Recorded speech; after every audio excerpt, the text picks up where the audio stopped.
Hi friends, this is not a tutorial video, this is a quick introduction to LTX 2.3 Lightricks. Just dropped a massive update to their open source AI video model.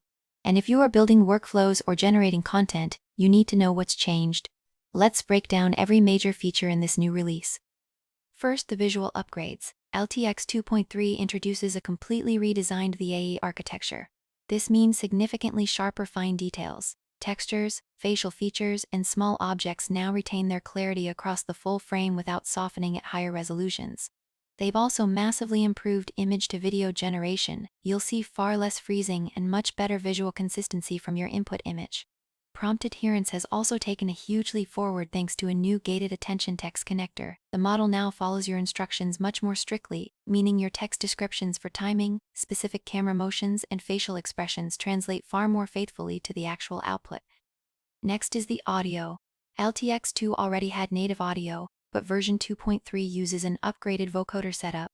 It still generates sound effects, ambient noise, and dialogue in a single pass alongside the video, but the audio quality is now significantly cleaner. They've filtered out the silence gaps and noise artifacts that were present in older training sets. Well, look who is here. Welcome home, mister. I have missed you. Formatting and frame rates got an overhaul too.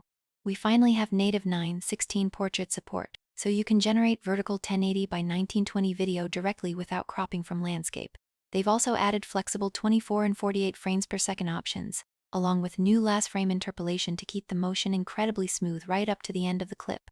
Finally, because this is an open source Apache 2.0 model, it natively supports lower fine-tuning across the board. If you are developing custom nodes in Comfy UI to build out complex pipelines for long-form video, having this new VAE, better prompt adherence, and cleaner native audio completely changes the workflow.